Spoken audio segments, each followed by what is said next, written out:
What's good, y'all? In today's video, we're going to be designing some graphics from scratch using Procreate and a couple of resources from my asset pack. I'll be sure to link those in the description below if you guys are interested in following along. As always, I'm going to walk you through my entire process from a concept to a production-ready, clean design. And hopefully you can take some of these techniques and apply them to some of your own personal creative projects. But I think that's enough talking for now, so let's jump right into it. Really quick, I want to announce something that I know a lot of you guys have been waiting for. This is the Creative Crash Course bundle. You can help elevate your creativity today with the supply pack bundle. Take those boring flat designs into masterpieces with textures, brushes, pre-made assets, and more. You use Procreate, Adobe Illustrator, Adobe Photoshop, or any of these design platforms. Here's a pack with over 500 assets to meet any of your design needs. From posters to clothing design and even websites, the supply pack bundle has a bunch of tools for whatever creative projects you may be working on with just a one-time payment, no subscription needed. It also includes a 5-part mini course where I go deeper into my personal creative process, complete with helpful worksheets to get you started on your next project.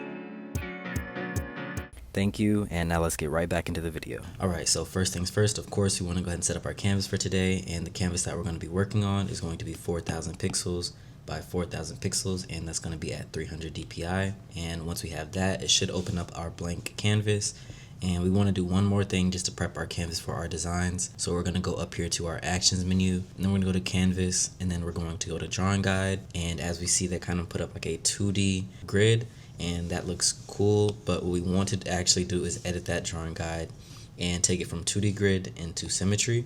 And once we have our symmetry line set up, it should be a line straight down the center. And that's just going to help us keep all of our designs nice and centered to the middle of our screen, which always looks the best. And then from here, once we have our canvas set up, we want to start building out our actual design. And the graphics that I'm going to be using today are coming from my asset pack that I just recently released on my website at thesupplypack.com. I'll make sure to link it in the description below if you guys are interested in it as well. But like I said, that's going to be our base for our designs that we're going to kind of be building off of today. So I'm just going to go here to insert a file, and I'm going to locate my PNG assets after I've already downloaded. But now I want to go ahead and drop down this 8-ball graphic, and that's going to import straight to the center of our screen, just like so. And then once we drop our initial graphic down, what we can do is downsize this a little bit and place this right about there. Okay, and we can rename this layer also, and let's just call this our 8-ball layer. Okay, so now we have our 8-ball layer, and I want to add in one more layer, and on this one I'm going to insert another file, and I'm going to scroll back through our PNG assets here and just look through what we have. But what I'm looking for is actually going to be this flame circle graphic, so I'm just going to drop that right down on top of our 8-ball, and then I'm going to kind of adjust the sizing as well so everything looks like it fits together very nicely. So we can place that right about there.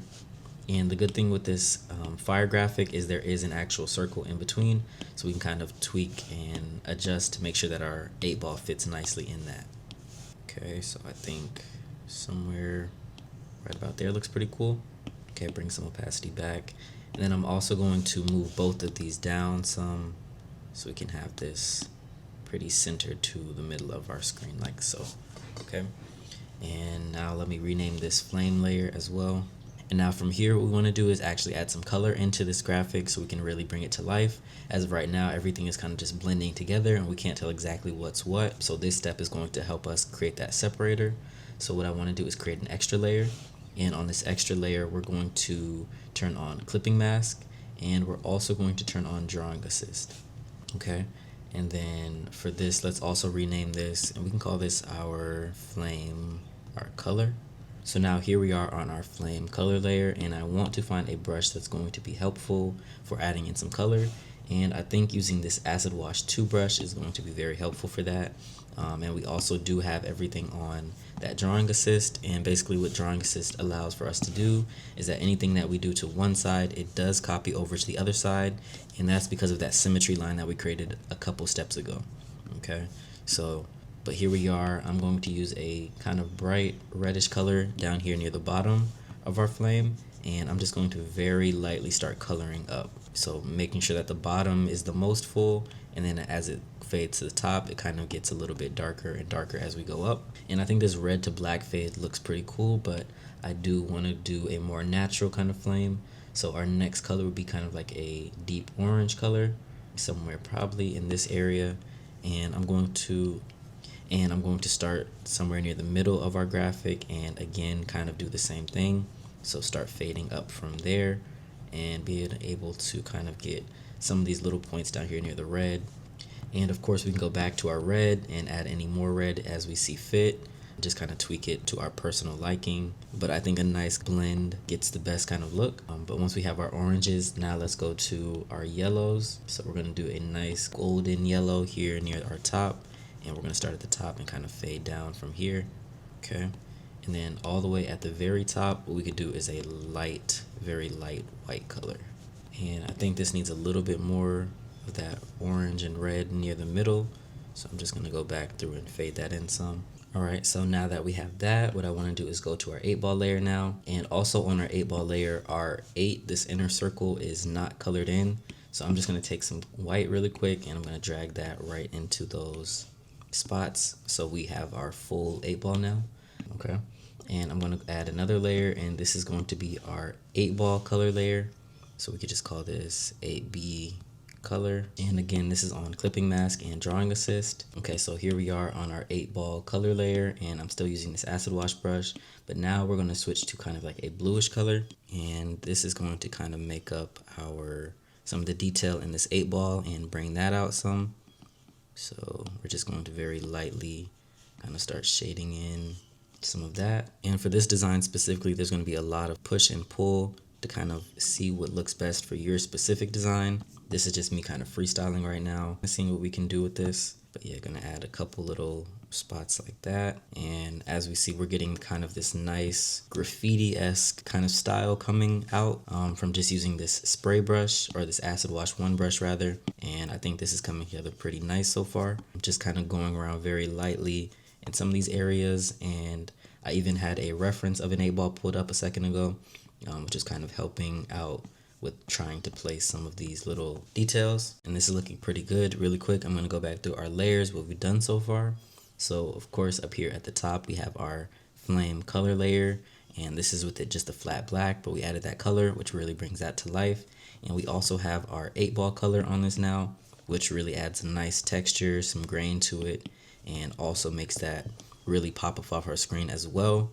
It makes it look like an actual design compared to where we started from. That's a big jump. So I'm going to add in another layer, and we're still on this acid wash 2 brush, and I'm just going to zoom into this 8 now, and very lightly around it I'm going to be kind of coloring over it just to kind of fade that in as well, the same way that our design is kind of looking. I think that's going to add a nice little personal touch to make it look a little bit more seamless with the rest of the design that we're kind of working on. So now we have that, a more natural kind of 8-ball. So now that we turn the 8 from this to that, I want to do one more thing to this flame layer, and then we're going to move on to adding some texture to this. So I'm going to add in another layer, and this is going to kind of be our highlights for our flames. So let's just rename this, call it our highlights. So for this highlight layer, what I want to do is just follow the natural curve of some of these flames here off the sides, and I'm just going to be following those right up like that, and that's just going to add in a little bit more texture and a little bit more emphasis for those flames out here.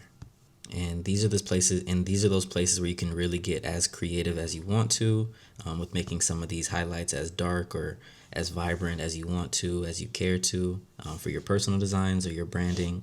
I think this is really where your personal style really comes into play, the things that you naturally kind of gravitate to. I usually like a little bit more subtle highlights for my projects and the things that I'm working on, just like a little hint of it, as opposed to going super duper heavy with the whites and anything like that. You know, I feel like there's definitely a time and place for that, but I feel like with this design specifically, since we're going for a little bit more of like an airbrushed kind of faded effect, I feel like the subtlety is definitely the way to go for this one specifically. Okay, and that leaves us with something like this, if you're following along. And if you've been following along, that should leave us with something like this. And then from here, what I want to do is go ahead and group everything up. So in order to do that, we're just going to swipe right on everything in our layers here, and there's going to be a little drop down, and then we can select group, and then that's going to make us have a new group here. So we can rename this and call this our flame 8-ball. So now that we have our flaming 8-ball, what I want to do is go ahead and duplicate this, and we're going to flatten this top layer. And basically what flattening that top layer does is it creates a sticker of our actual design.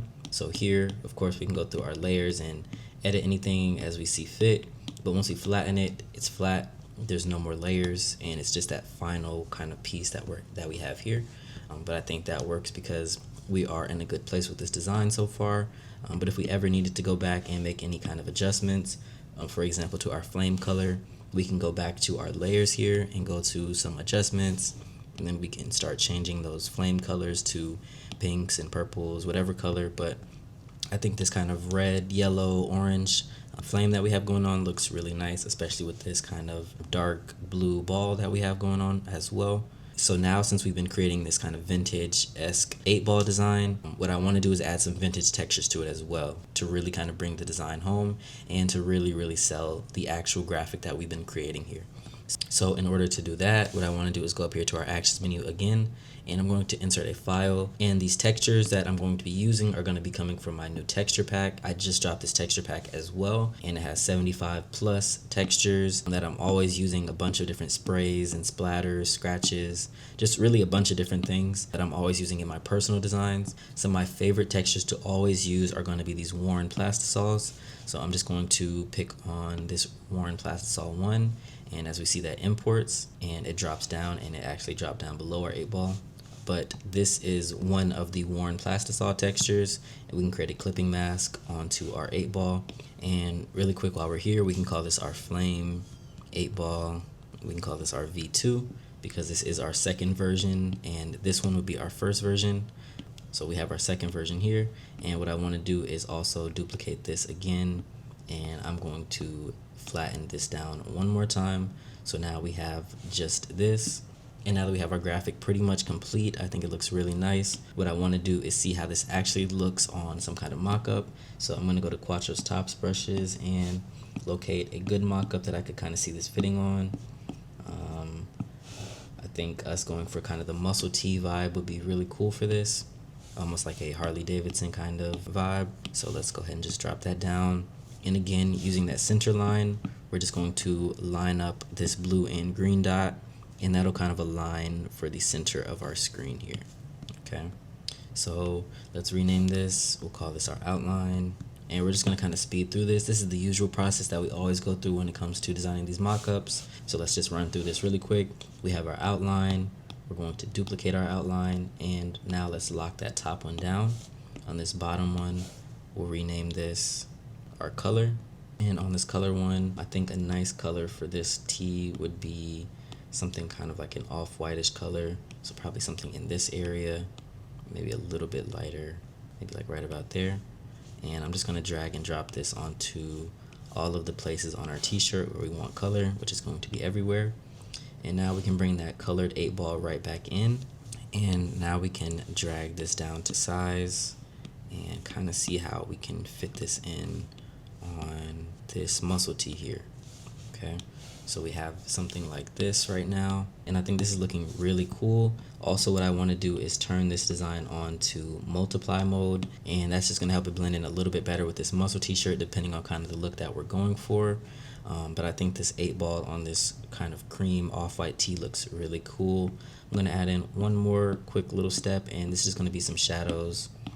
For my shadows, I'm going to be using the Acid Wash 1 brush again on Drawing Assist and Clipping Mask, and I'm just going to go through really quickly just so we can get a real good idea of kind of what this looks like mocked up on an actual garment. And now that we have our muscle tee wrapped up, I'm just going to rename the group really quick. That about wraps up our designs for today. So really quick, I'm going to go back through everything that we did from start to finish, kind of speed run it. So we'll start down here at our initial design, and from the top we started out with this 8-ball graphic from the asset pack that'll be sure to link in the description below if you guys are interested in using these same kind of assets. But we started out with this 8-ball, and then we added in our flame, and then from there we started detailing everything. So we started adding in some color to our flames as well as some color to our 8-ball, and then from there we added in a couple final details like some highlights and also a little bit of detailing for our actual 8-ball design. And then from there, we were able to move on to adding in some textures. There's plenty of textures. And again, these textures did come from my texture pack as well. It's 75 plus textures, patterns, overlays for exactly this, to be able to distress and just add a little bit more detail and personality to your designs. This specific texture is called Worn Plastisol 1 and it's definitely one of my favorites from the pack. You guys have probably seen me use this one before. And then from there, we were able to move right on to actually adding our graphic that we created to a mock-up, and that mock-up was a muscle tee. Again, I'll be sure to link all of this, everything that I used, and link in my bio. If you guys are interested in following along, I think that's how you learn and grow the best as a creative, is by kind of implementing new strategies into your own personal creative process. I think that's definitely what helped me learn, and I suggest you guys kind of do the same. And yeah, after that, I think that about wraps up our designs for today. If you want to dive deeper into my full creative process, I definitely recommend you check out the Creative Crash Course. It's currently 50% off for the summer sale, so it's a great time to pick that up. Links are down in the description, and I appreciate you guys for watching as always. And yeah, I'll catch you on the next one. Peace.